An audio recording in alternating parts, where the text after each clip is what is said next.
चर्चा चल रही है 16 करण भावना के शील व्रतेषु निरतिचार, यानी हम अपने व्रतों को निरतिचार पालन करें। अपन अभी जनरल समझते हैं कि हम जो भी नियम अपने जीवन में लेते हैं, चाहे वो नियम छोटा हो चाहे बड़ा हो, नियम कोई छोटा बड़ा नहीं होता। नियम तो नियम होता है। एक नियम होता है और एक यम होता है। नियम एक सीमा को लेकर के लिया जाता है और यम जीवन पर्यंत के लिए लिया जाता है। अब आप अपने आप को टटोलने का प्रयास करें कि हमें जिनेंद्र का कुल मिला है, बहुत हमने महान पुण्य का संचय किया होगा, पूर्व जन्म में हमने जिनेंद्र भगवान की भक्ति की होगी, जिसके कारण हमें सुंदर रूप की प्राप्ति हुई। क्योंकि पूज्य समन्भद्र स्वामी अपने ग्रंथ रास रत्न कमंडक श्रावकाचार्य के अंदर कहते हैं, भक्ति सुंदर रूपम। जिसने जिनेंद्र भगवान की भक्ति की है वह सुंदर है। अब आप कह सकते हैं कि महाराज जी और अन्य लोग भी बहुत सुंदर हैं, कोई जैनी अकेले सुंदर नहीं है। तो हमने कहा कि जैनी ही सुंदर होता है। जिसने जिनेंद्र भगवान की भक्ति की है वो सुंदर है। फिर वो अन्य जगह कैसे उत्पन्न हो गया? इसलिए उत्पन्न हो गया कि उसने अपने रूप का अहंकार किया होगा, अपने धन का अहंकार किया होगा, अपने बल का अहंकार किया होगा, अपनी जाति का अहंकार किया होगा, अपने कुल का अहंकार किया होगा, अपने ज्ञान का अहंकार किया होगा, अपनी इज्जत का अहंकार किया होगा। बहुत सारे कारण हैं अहंकार के। तो जब व्यक्ति अहंकार करता है तो वह छोटे कुलों में जन्म ले लेता है। अहंकार के प्रभाव से उसका रिएक्शन भी उसकी बॉडी के अंदर होता है। सनत कुमार चक्रवर्ती की कथा प्रायः सभी को मालूम होगी। तो कहने का मतलब है कि जिस नियम को हम अपने जीवन में लेते हैं उसको पूरी ताकत लगा करके निरतिचार पालन करना चाहिए कि उसमें किसी भी प्रकार का अतिचार ना लगे। अतिचार और एक अनाचार। अतिचार कहलाता है, जैसे सपोज करें आपका आलू का त्याग था और आप किसी फंक्शन में गए और वहां आलू की सब्जी आपके एक गिलास में आपने लगा करके खा ली, और जैसे ही आपको पता चला अरे ये तो आलू है, आपने उस कटोरी को हटा दिया, कुल्ला करके आप भोजन करने लगे। ये अतिचार। फिर सोचते अब खा ही लिया है, खा लो, प्रायश्चित ले लेंगे, ये अनाचार हो गया। तो जैनाचार्य कह रहे हैं कि अगर तीर्थंकर प्रकृति का तुम्हें बंद करना है, तीर्थंकर तुम्हें अगर बनना है, तो फिर तुम जो तुमने सम्यक दर्शन को प्राप्त किया है, यानी दर्शन विशुद्धि जो तुमने अपने अंदर प्राप्त की है कि ये जैनी का मस्तक है, यहां वहां जहां तहां मत पूछो, कहां कहां नहीं झुकेगा। ये झुकेगा तो जिनेंद्र के चरणों में झुकेगा। हम सब कटा सकते हैं लेकिन सब झुका सकते नहीं। इतनी आस्था, विश्वास, दृढ़ता जब हमारे जीवन में आती है तो हमारा निरतिचार सम्यक दर्शन का पालन होता है। और अगर ये कहीं भी झुक गया तो हमारा सम्यक दर्शन दैनिक मिथ्यात्व के अंदर गर्भित हो जाता है। सबकी विनय एक साथ, दादाजी की भी वही विनय, पिताजी की वही विनय, पड़ोसी की भी वही विनय, बेटे की भी वही विनय, यदवा ददवा जो मिल जाए उसकी सबकी एक सी विनय। क्या यह उचित है?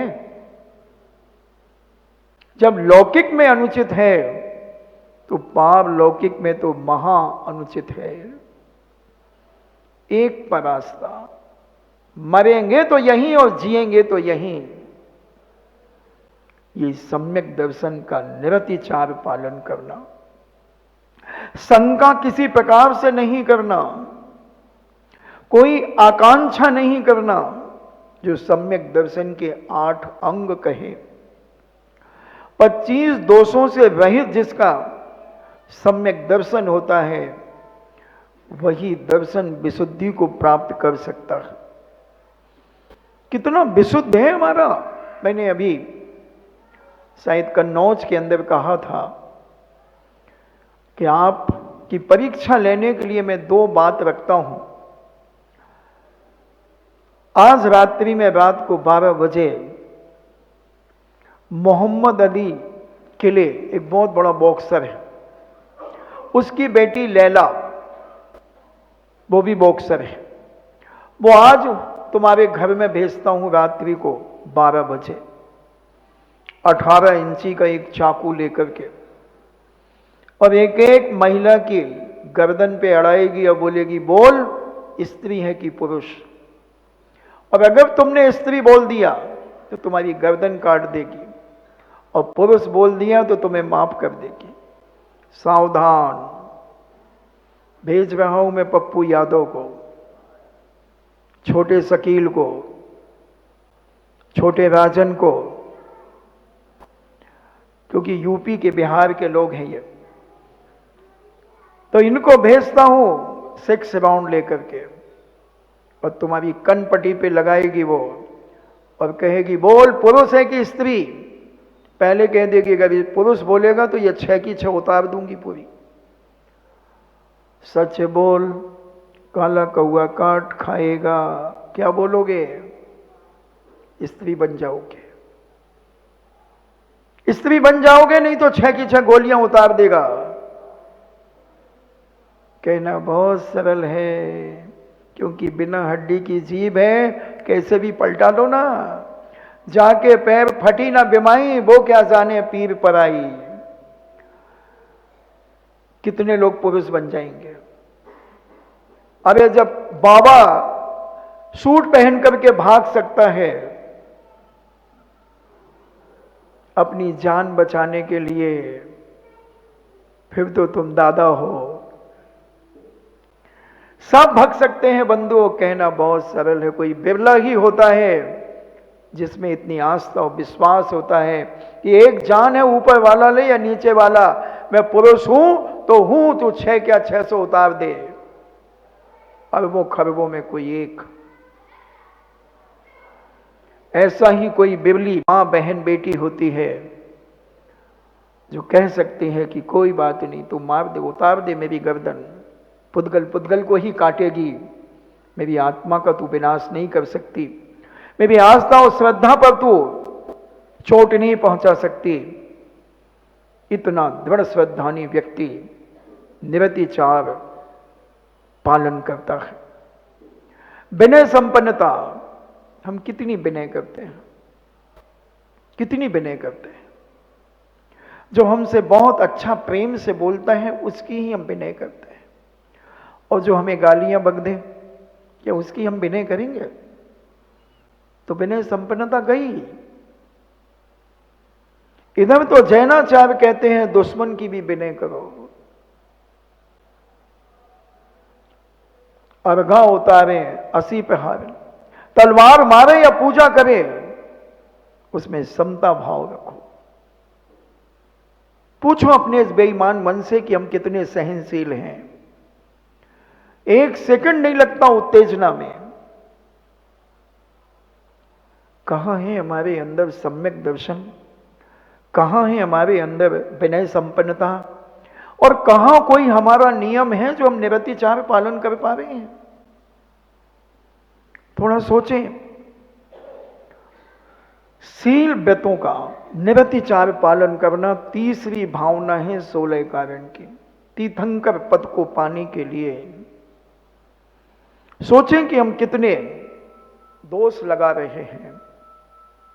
हम जैन कुल में जन्म लेकर के भी अभी अपनी आस्था, अपना विश्वास, अपनी श्रद्धा, प्रतीति, लगन, आत्मी भाव सच्चे देव शास्त्र ऊपर नहीं बना पा रहे। हम डगमगा जाते हैं, हम डगमगा जाते हैं। थोड़ा सा कुछ हो जाए, कोई कह दे वहां चले जाओ, ठीक हो जाओगे, हम चले जाएंगे, चले जाएंगे, हमारा विश्वास नहीं है। और चले गए तो मुबाइदा में वहां तुम्हारी सफलता मिल गई, क्या होगा? आस्था बन जाएगी, वो भी ठीक है। ठीक तो एक ही होता है कि सब ठीक होते हैं, मगर हमारी आस्था बन गई नहीं, वो भी धर्म है, वहां भी हम मस्तक झुका देंगे, यहां भी झुका देंगे। हम राम के पास भी जाएंगे, रावण के पास भी जाएंगे, कौन विश्वास करेगा? ना राम करेंगे और ना रावण करेगा। राम के पास जाओगे तो लक्ष्मण की आवाज आएगी, भैया सावधान, रावण का आदमी आ रहा है, और लक्ष्मण जी वैसे ही तीर कमान लेकर के तैयार हो जाएंगे। और रावण के पास गए तो कुंभकर्ण मेघनाद कहते हैं, दशानन जी सावधान, राम का आदमी आ रहा है। न तुम इधर के रहे न इधर के रहे, फुटबॉल बन गए, न स्त्री रहे न पुरुष रहे, बीच के किन्नर बन गए। विचार करना बंधु, आस्था एक पे होती है, पिता एक होता है, मगर हम कितने पिता बना लेते हैं, कितने भगवान बना लेते हैं, कितने गुरु बना लेते हैं, कितना धर्म बना लेते हैं, कहां कहां धर्म बना लेते हैं। कैसे निरतिचार पालन होगा हमारा? तीसरी भावना है 16 कारण की, तीर्थंकर बनने का तीसरा पेपर। 16 पेपर होते हैं, जो 16 पेपर में पास हो जाता है वह तीर्थंकर प्रकृति का वंद कर लेता है, वो तीर्थंकर बनता है। क्या हम पास हैं पहले पेपर में? क्या दूसरे पेपर में पास हैं?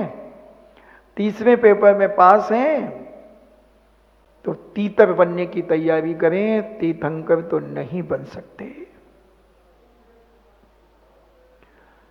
नहीं महाराज जी, हम कहीं भी जाते हैं, हम नमो का मंत्र का जाप करते हैं, हम नमो व्यंताणम बोलते हैं। मैंने एक इसके लिए बहुत अच्छा उदाहरण सोचा है, बहुत अच्छा एक उदाहरण सोचा, बिल्कुल सटीक फिट बैठेगा आप सबको। आप नमो का मंत्र पढ़ते हैं, बिल्कुल पक्का है। मैं आपसे पूछना चाहता हूं, कानपुर की महिला मंडल किटी पार्टी के लिए पूरी टीम निकली और ये जा रही थी, भयंकर गर्मी का समय था, एसी गाड़ी गनगना रही थी, बिल्कुल एसी फुल स्पीड में चल रहा था। सब बहनें बेटियां आराम से बैठी हुई थी और इनकी गाड़ी का एक चक्का पंचर हो गया, और ठीक ऐसी जगह पंचर हुआ कि 50 किलोमीटर यहां कुछ नहीं था, 50 किलोमीटर वहां कुछ नहीं था, मात्र एक बियर बार सामने था। बिल्कुल नया बना था बियर बार, चालू नहीं हुआ था, बिल्कुल एसी कंप्लीट था, और एकदम सारी बेटियां बहनें उतर गई। क्या हुआ भैया? बहन जी गाड़ी पंचर हो गई। और इतनी धूप में हम कहां रहेंगे, ना एक पेड़ है हाईवे पे, ना कुछ है। इधर उधर देखा, एक थोड़ी सी होशियार महिला थी, उसने कहा वो देखो वो बियर बार है, वहां चले, वहां बैठते हैं, जब तक गाड़ी का वो पंचर बदलेगा, टायर बदलेगा, अपन क्या करेंगे? अरे वो कैसे जाने देगा? बोले मैं सब सेट कर लूंगी, आओ। चौकीदार बैठा था, बहन जी कहां जा रही हो? धीरे से उसने 500 का नोट निकाला, उसको दिया। 1 घंटे के लिए हमें बैठना है यहां पर, बैठने दिया। चौकीदार तो लालची होते हैं। और ठीक तुम्हारी गाड़ी तैयार हुई, ड्राइवर ने फोन किया, आ जाओ मैडम। और आप उस बियर बार से निकल रही थी, और कानपुर की कमेटी आचार्य विद्यासागर जी महाराज के पास निवेदन करने जा रही थी कि सुधा सागर जी महाराज को हमारे यहाँ शीतकालीन वाचना का आशीर्वाद लेने जा रही थी। और ये बेटियां बहनें उसी बियर बार से निकल रही थी जहां लिखा था ठंडी beer come here my dear. और ये कमेटी की गाड़ी वहीं पंचर हो गई। समाज के लोग उतर गए और इधर उधर जगह देखने लगे रुकने की, मगर बेटियां बहुएं निकल रही थी कहां से? बियर बार से। कमेटी की समाज के लोग कहते हैं, ये तो उनकी बहू है, ये तो उनकी बेटी है। तुम कहते जय जिनेन अंकल जी। ढोक, क्या कर रही है बेटा? कुछ नहीं, वो गाड़ी पंचर हो गई थी ना। अच्छा अच्छा। मगर सबके मन में डाउट क्या हो गया कि तुम गोल्डन ईगल पी करके आई हो, तुम 3X, तुम जिन रम क्या पी करके आए हो बियर बार में। अब तुम कहो कि नहीं हम तो वहां माला फेर रहे थे। कौन विश्वास करेगा? विश्वास है बास का विस्मय, आशा पे छुपी है निराशा, शब्दों के संग न बहना। क्यों जाना ऐसी जगह जहां बदनामी हो जाए? क्यों जाना जहां मिथ्यात हो जाए? क्यों जाना जहां हमारे ऊपर डाउट हो जाए, हमारा सम्यक दर्शन अतिचार से युक्त हो जाए, अनाचार से युक्त हो जाए? क्यों ऐसे काम करना? सोचना जरा, निरतिचार पालन करना। छोटा सा नियम लो मगर निरतिचार पालन करो। एक सियाल ने, एक लोमड़ी या सियाल था, उसने नियम ले लिया कि रात्रि में मैं भोजन नहीं करूंगा, पानी भी नहीं पीऊंगा, चारों प्रकार के आहारों का त्याग कर दिया। किसने? कानपुर की किसी मां बहन बेटी ने, किसी पुरुष ने नहीं, एक सियालिनी ने। सुन रही हो ना? एक सियालिनी ने रात्रि भोजन का त्याग कर दिया, सूर्यास्त के बाद पानी भी नहीं पिएगी, मरते मर जाएगी मगर पानी नहीं पिएगी। यह कहलाता निरतिचार, नियम का पालन करना। और उसे भयंकर प्यास लगी, गर्मी का समय था, कहीं पानी दूर दूर तक नहीं था। उसे एहसास हुआ कि एक यहां बहुत बावड़ी है, एक बावड़ी, बावड़ी समझते ना आप? बावड़ी कुआं होता है और एक बावड़ी अलग होती है जिसमें जीने से उतर के नीचे जाया जाता है। बावड़ी को एहसास हुआ कि यहां बावड़ी है, वो उतर गई और बावड़ी बहुत गहरी थी, वो नीचे गई तो वहां अंधेरा था। वो लौट करके वापस आने लगी, बोले रात हो गई, मैं पानी कैसे पीऊं, मेरा तो नियम है।